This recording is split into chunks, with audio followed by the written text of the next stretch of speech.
አድኑልኝ። በሰማይ በምድር ታገኙታላችሁ።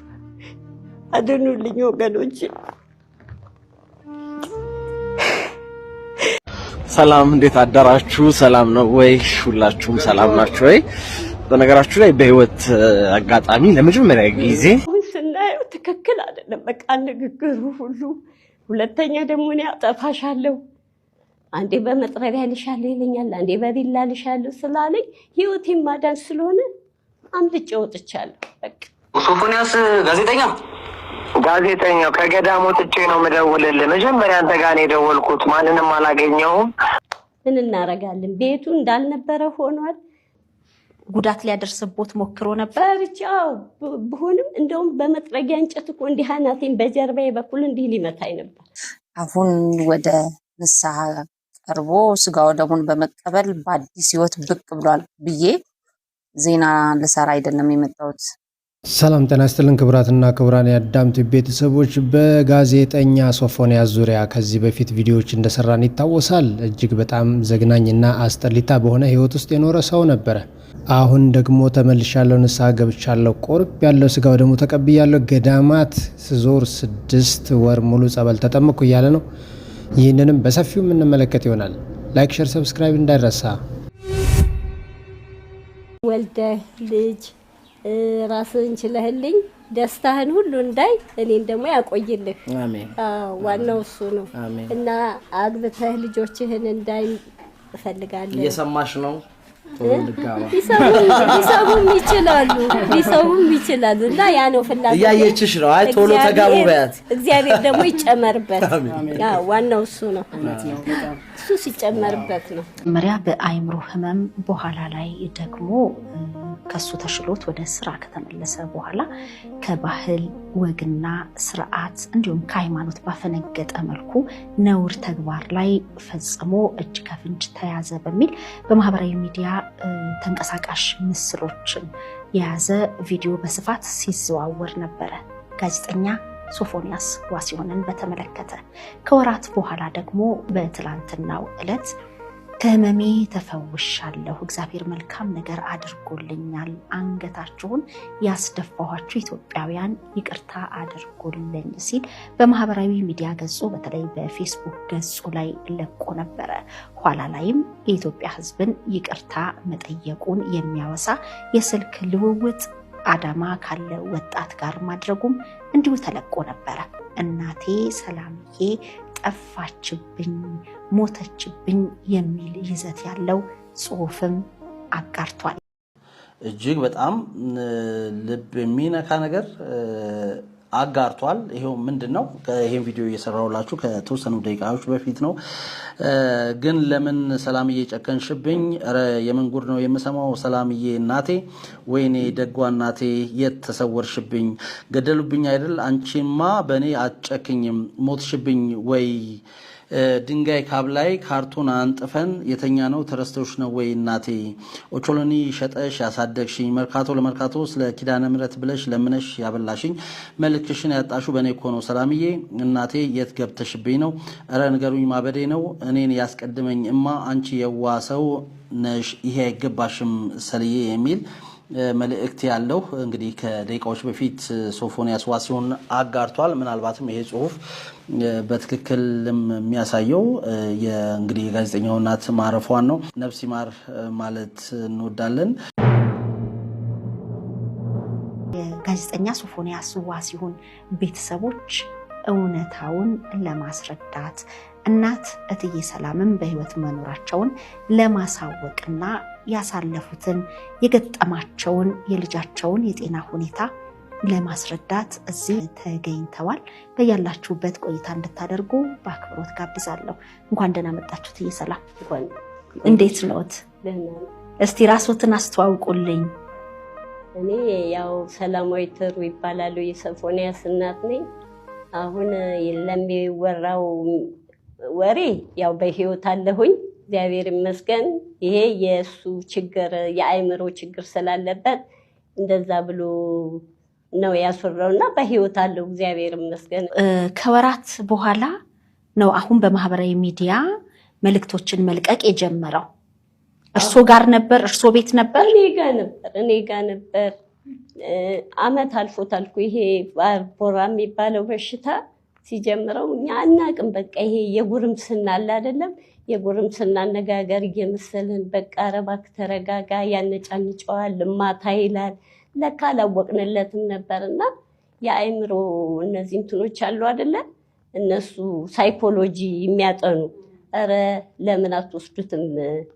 የአእምሮ ሕክምና ያስፈልገዋል፣ እዛ ብትወስዱት ይሄ ልጅ ይድናል ብለውን ይሄን አማከሩም። በአጋጣሚ ያው ስፖንሰር አግኝቶ በመሃል እንትን ተኝቶ ነበር ስጦታው ለ1 ወር ተኛ። እዛው ክትትል ሲያደርጉለት እውነትም ደህና ሆነ። ደህንነቱን አረጋግጠው ደግሞ በተመላላሽ እየሄደ መድኃኒቱን እንዲወስድና እንዲድን ነበር ሀሳባቸው።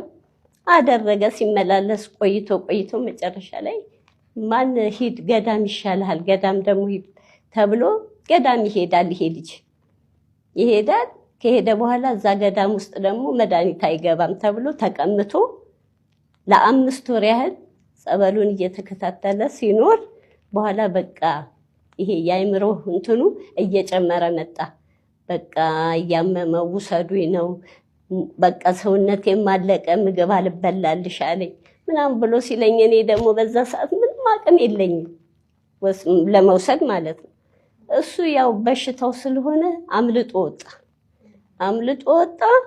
ይኸው አሁን እንደምታየው አንዱ ጋር እንወስዳለን ስንል ይሽሎኮለኩብናል። በቃ አሁን አምልጦ የወጣው አሁን ነው።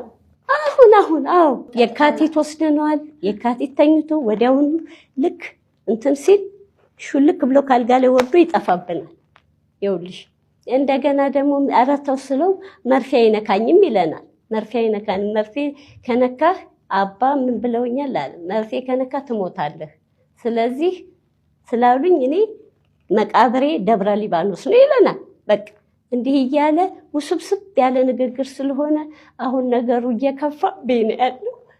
አድኑልኝ። በቃ አሁን ስናየው ትክክል አይደለም። በቃ ንግግሩ ሁሉ የእናቱ ጉዳይ እጅግ ያሳስባል፣ እጅግ ያሳዝናልም። ይህ ሰው በመልካም አእምሮ ውስጥ ባለመሆኑ ምክንያት ከላይ የሚያሳያቸው የእናትነትና የልጅነት ፍቅር ነው። ነገር ግን ለመግደል እየጣረ ሙከራዎችን ሁሉ አይቻለሁ ብለዋል። እናንተ እናት ብትሆኑና እሱ የእናንተ ልጅ ቢሆን በወላጅነት የሚሰማችሁን ስሜት አስቡት። ለእኒህ እናት እግዚአብሔር ይሁናቸው እላለሁ። ሶፎንያስ ጋዜጠኛው ከገዳም ወጥቼ ነው የምደውልልህ። መጀመሪያ አንተ ጋር ነው የደወልኩት፣ ማንንም አላገኘሁም። ጋዜጠኛ ሶፎንያስ ተመልሷል። ነገር ግን ሁለት ግራ የሚያጋቡ ሀሳቦች አሉ። በመጀመሪያ እንደተመለሰ የደወለው ላጋለጠውና አዳማ እንግዲህ ላስደበደበው ለፍሬዘር ነበረ። ለሱም እንግዲህ የነገረው ነገር አለ። ገዳም ሂጄ ለ6 ወር ከ16 ቀን ቆይቻለሁ። ብዙ ገዳማት አልተቀበሉኝ ነበረ።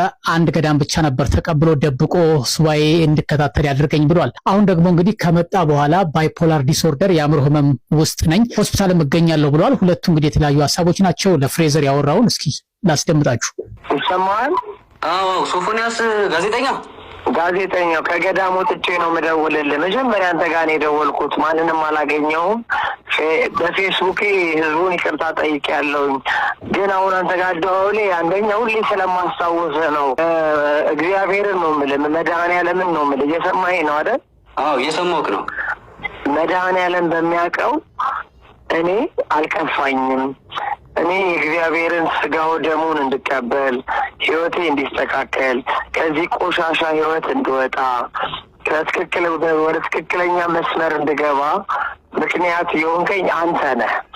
አንተ በዛ ደረጃ ጉዳዩን ባታራግበው ኖሮ እኔም እንደዚህ ባልሆንኩ ነበረ። እግዚአብሔርን ጎዳና የእግዚአብሔርን ወንጌል ለ6 ወር ከ16 ቀን ቆይቼ ነው ከገዳም የወጣሁት። የትንሣኤ ዕለት ነው፣ የፋሲካ ዕለት ነው ስጋው ደሙንም የተቀበልኩት። ትልቅ ገዳም ነበርኩኝ። አሁን ይሄ ነው ብዬ አልነግርህም። ገዳሙም ደብቆ ነበር ያስቀመጠኝ። መላው ኢትዮጵያ ገዳማት ተደውሎላቸው ሁሉ ፈቃደኛ አልነበረም እኔን ለመቀበል። አንድ ገዳም ብቻ ነው ፈቃደኛ ሆነው፣ ቤተልሔሙ ጎን ያለው ምንድን ነው ግብር ቤት የሚባል ታውቃለህ?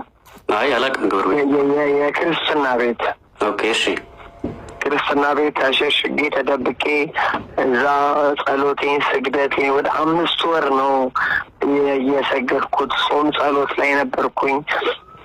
ከዛ በኋላ መድኃኔዓለም የሆሳዕና ዕለት ለአባ ወይም ደግሞ ለነበርኩበት ለአባ ለቅዱሳኑ በህልማቸው ሶፎንያስ ስጋው ደሙን የትንሣኤ ዕለት ይቀበል ብሎ መድኃኔዓለም ነግሯቸው የትንሣኤ ዕለት ስጋው ደሙን ተቀብዬ ትንሽ ታምሜ የካቲት ሆስፒታል ትንሽ አየር አጥሮኝ ኮማ ውስጥ ነበርኩኝ። የምግብ እጥረት ገጥሞኝ ወደ 20 ኪሎ ገደማ ነው የቀነስኩት።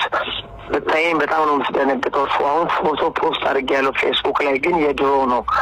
ምክንያቱም የአሁኑ ፌሴን ብታየው በእውነት ታለቅሳለህ። በእውነት ከዚህ በፊት ከታመምኩትም በላይ ነው። 20 ኪሎ ነው የቀነስኩት። ከ76 ኪሎ ወደ 56 ኪሎ ገደማ ነው ያለሁት።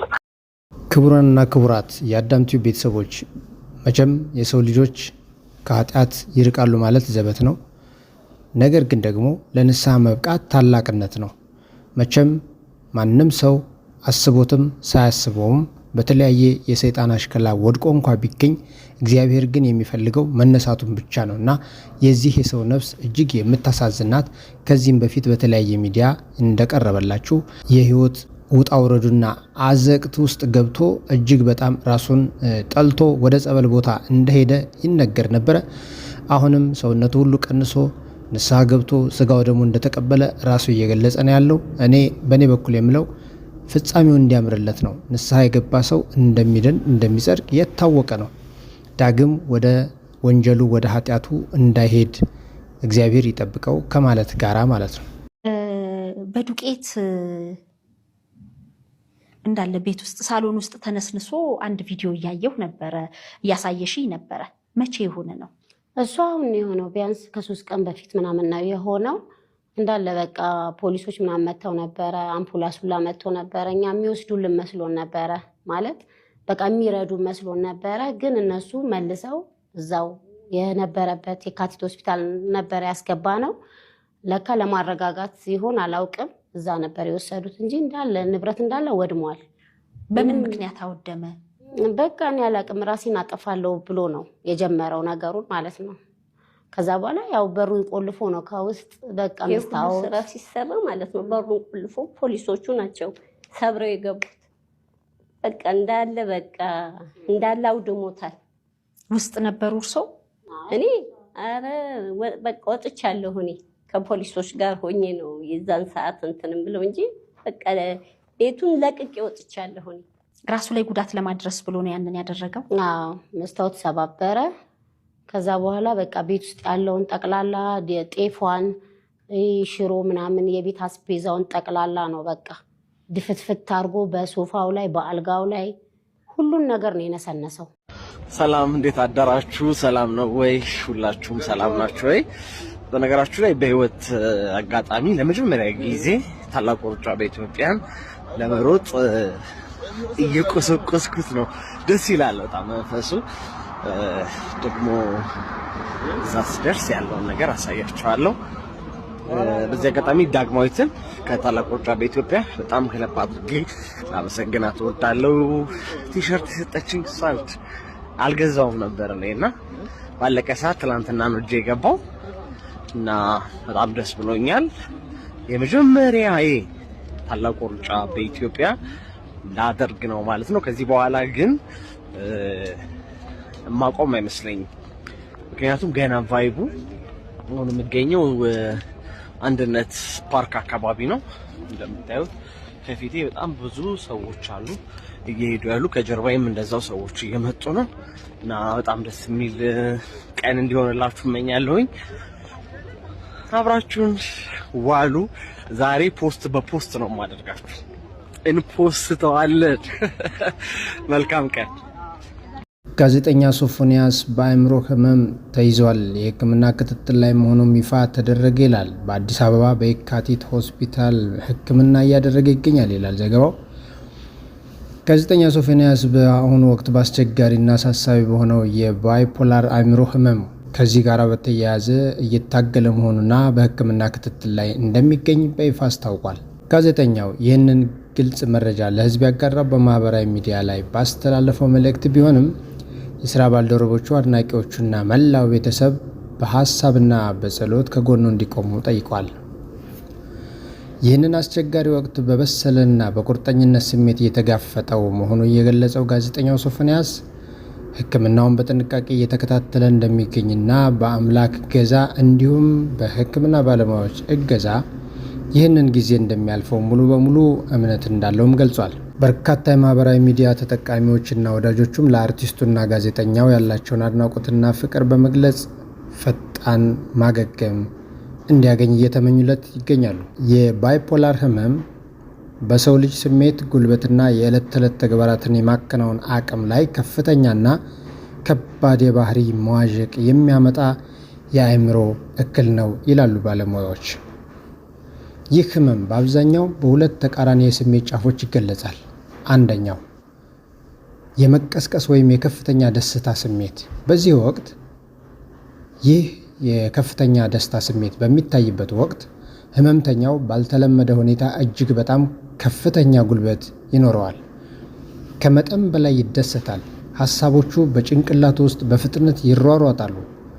እንቅልፍ አይወስደውም። እንዲሁም ያለምንም ሀፍረት ለአደጋ የሚያጋልጡ ውሳኔዎችን ሊወስን ይችላል። አሁን ስናየው ትክክል አይደለም በቃ ንግግሩ ሁሉ። ሁለተኛ ደግሞ እኔ አጠፋሻለሁ፣ አንዴ በመጥረቢያ ልሻለሁ ይለኛል፣ አንዴ በቢላ ልሻለሁ ስላለኝ ህይወቴን ማዳን ስለሆነ አምልጬ ወጥቻለሁ። በቃ ጠፍተውቦት ነው እናቴ የተሰወረችብኝ፣ ምን ነው ጨከንሽብኝ የሚል ጽሁፍ የለቀቀው። አዎ በቃ እንደዛ ነው። ጉዳት ሊያደርስቦት ሞክሮ ነበር። ፈርቻው ብሆንም እንደውም በመጥረጊያ እንጨት እኮ እንዲህ አናቴን በጀርባዬ በኩል እንዲህ ሊመታኝ ነበር። ብዬ ነው ሰው የደረሰልኝ እና ብዙ ነገሮች አጥፍቷል። ቤቱ ወድሟል። እንደገና ዘይት ጥዶ በሁለት ብረት ድስት ጥዶ አንተክትኮ ለኔ ነበር ያ ነገር ላይ ሊገለብጥብኝ የታሰበው ማለት ነው። ሰው ደርሶ አጥፍቶት አውርዶ ይቀዝቅዝ ብለው አስቀመጡት። ይህም መሆን የለበትም፣ ወዲያው መድፋት ነበረባቸው። ይሄ ደግሞ ቶሎ አይመጣልሽም እና ያው ዘይቱን ቁጭ እንዳለ ነው ምድጃው ላይ። ምን እናረጋለን? ቤቱ እንዳልነበረ ሆኗል እና በቃ ጥዬ ወጣሁ። እኔ ከህይወቴ አይበልጥም። አላመንኩትም። በቃ አሁን የመጨረሻ አላመንኩትም። በፊት ግን እንደው እንትን ነይ ሲለኝ እየተከተልኩ፣ እዛ ነይ ሲለኝ እየተከተልኩ ሳይሆን ንግግሩ ምኑ ትክክል አይደለም። በቃ ሁለተኛው የከፍተኛ ጭንቀትና የዲፕሬሽን ስሜት ይታይበታል። በዚህ ሰዓት በዚሁ የስሜት ጫፍ ላይ ይህ ህመምተኛው ደግሞ በፍጹም ተስፋ መቁረጥ፣ ከፍተኛ የሀዘን ስሜት፣ የጉልበት ማጣት፣ ከሰዎች መገለልና ቀደም ሲል ያስደስቱት የነበሩት ነገሮች በሙሉ ትርጉም አልባ ሆነው ይታዩታል። ይህ ህመም በሕክምናና በዘርፉ ባለሙያዎች ምክር በአግባቡ ሊተገበርና ሊቆጣጠሩት የሚችል ቢሆንም በህብረተሰቡ ውስጥ ስላለው ግንዛቤ ማነስና መድሎ ምክንያት በርካታ ሰዎች ህመማቸውን ደብቀው እንዲቆዩም ያደርጋቸዋል ይላል። ብዙዎች ለጋዜጠኛ ሶፎንያስ ፈጣን የሙሉ ጤንነት እንመኛለን እያሉ እየጻፉለት ይገኛሉ።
በጣም ከብዶናል እኛ ራሱ። ምክንያቱም በቃ ቢያንስ ሰው ቢረዳው ነው የምለው። እኔ በጣም ታሟል። አሁን በዚህ ሰዓት ራሱ እንደዚህ ቢታይ እንግዲህ በፊት የሚያውቁት ሶፎንያስ አይደለም። አሁን ያለበት ማለት ነው። የዛኔ እኛም ስንሰማ ያው በጣም ተረብሸን ነበረ። በጣም ማለት ሰው ላለማየት በጣም ተሳቀን ነበረ። በቃ ጎረቤት ይመጣና ይሄ ነገር እውነት ነው ወይ? በጣም ብዙ ጥያቄ ነበረ ማለት ነው። እና በቃ ያንን ሁሉ አልፈናል። ገብቶሻል? በቃ አልፈናል። ምንም ማድረግ ስለማንችል ያው ሰው የሚለውን ነው እንጂ አናቅም። የምናውቀው ነገር የለም። በእርግጥ ግን በጣም የዛ ሰዓት በቃ በጣም ብዙ ሰው ነበረ የሚጠይቀኝ ወንድምሽ እውነት ነው ወይ? ብዙ ነገር በቃ ራሴን እስከሚያመኝ ድረስ ማለት ያሳለፍኩትን ራሴን የማውቀው በራሴ ማለት ነው። እና ሁሉም በቃ ቤተሰብ አንገቱን ደፍተዋል። በእርግጥ እሱን የሚያውቀው እንግዲህ ፈጣሪ ነው። ያድርግ አያድርግ እኛ አናውቅም። ግን ስም መጥፋት ማለት ከባድ ነው። ቤተሰብ ወንድሜ እስከሆነ ድረስ በጣም ነው የደነገጥኩት ልልሽ ፈልጌ ነው። አንዳንዶች ሰዎች አስተያየት እንደሚሰጡ ተመልክቻለሁ። ይኸው ምንድን ነው አንድ ውለታ ዋለልን ሰዎች በምን ምክንያት ወደዚህ ወደ መጥፎ ኃጢአት ይገባሉ? ይህንን ንገርልንና ህዝብ እንዲማር አድርግልን ያሉ ሰዎች ነበሩ። ሌሎች ደግሞ አይ በዚህ ሰዓት ቢወጣና መረጃ ቢሰጠን የአእምሮ የተስተካከለ ካለመሆኑ የተነሳ የዋዠቀና ያልተስተካከለ መረጃም ሊያሾልክ ስለሚችል ነገሩን ሊያበላሽ ወይም ደግሞ የበለጠ ሊያደፈርሰው ስለሚችል ማንኛውም ሚዲያ እሱን ጋብዞ በዚህ አእምሮ በታወከ ስሜት ላይ ያለ ኢንተርቪው እንዳያደርጉት ሁሉ እያስጠነቀቁ ነው። በእርግጥ መልካም ነገር በዚህ አእምሮ ይተላለፋል ብዬ እኔም አላስብም። ታዋቂውና ዝነኛ ጋዜጠኛ ሶፎንያስ ዋሴ ቀደም ሲል በጸያፍ ስራው በተነሳበት ትችት አሁን ወደ ንስሐ ቀርቦ ስጋው ደሙን በመቀበል በአዲስ ህይወት ብቅ ብሏል ብዬ ዜና ልሰራ አይደለም የመጣሁት። ከሆነ በጣም ደስ ይላል። እግዚአብሔር እንኳን ረዳህ። ትልቅ ክብር ነው። ነገር ግን አንድ ነገር ለትውልዱ እንድትውልለት ጠይቀሃለሁ። በምን መንገድ እንዴት እዚህ ህይወት ውስጥ እንደገባ? ምክንያቱም በእንደዚህ አይነት ህይወት ውስጥ በግዳጁም ይሁን በፍላጎት በተለያየ መንገድ በእንደዚህ አይነት ህይወት ውስጥ ያሉ ትውልዱ እየጠፋበት ያለበት ድርጊት ስለሆነ እባክህን መመለስህን ደስ ብሎናል። ነገር ግን ይህንን ታሪክህን በማጋራት ለትውልዱ ውለታው አይደለም። እሺ ውድ ቤተሰቦቼ እስካሁን ሰብስክራይብ ያላረጋለ እስኪ ያላረገ ካለ እስኪ እጁን ያውጣ። ይኸው እዛ ጋ ይታኛል። አንተ እስካሁን አላረግም፣ አንቺም አላረግሽም። በሉ ሁላችሁም ሰብስክራይብ አድርግ። እናቶችም እህቶችም ወንድሞችም በሙሉ ሰብስክራይብ አድርግ። አዳዲስ ቪዲዮዎች ይዤ እቀርባለሁ። እስከዛ ሰላም ሁኑልኝ። አመሰግናለሁ። ባባይ